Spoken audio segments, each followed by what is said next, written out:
السلام علیکم دوستو، آج میں آپ کے سامنے حاضر ہوا ہوں ایک نئی ویڈیو کے ساتھ۔ 5000 سال تک موت کی سختی نہیں بھولی۔ ابو عمران جونی رحمۃ اللہ تعالیٰ فرماتے ہیں کہ بنی اسرائیل نے حضرت عیسیٰ علیہ السلام سے سام بن نوح کے دوبارہ زندہ کرنے کی درخواست کی۔ حضرت عیسیٰ علیہ السلام نے کہا کہ مجھے ان کی قبر دکھلا دو۔ لوگ آپ کو ان کی قبر پر لے گئے۔ آپ ان کی قبر کے پاس کھڑے ہوئے اور فرمایا، اے سام، اللہ کی اذن سے کھڑا ہو جا۔ وہب کہتے ہیں سام زندہ ہو کر کھڑے ہو گئے تو ان کا سر اور داڑھی سفید تھی۔ عیسیٰ علیہ السلام نے کہا، اے سام، جب تمہارا انتقال ہوا تھا اس وقت تو تمہارے بال سیاہ تھے۔ سام نے کہا، ہاں، لیکن میں نے جب آواز سنی تو خیال کیا کہ قیامت قائم ہو گئی، اس لیے قیامت کے خوف سے میری داڑھی اور سر کے بال سفید ہو گئے۔ عیسیٰ علیہ السلام نے پوچھا، آپ کو فوت ہوئے کتنا زمانہ ہوا؟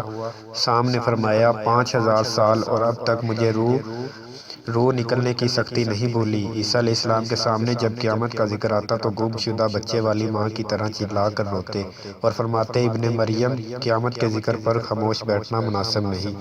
دوستو، میری ویڈیو کو لائک شیئر ضرور کریں تاکہ ایسی مزید ویڈیو آپ تک پہنچ سکے، اور چینل کو سبسکرائب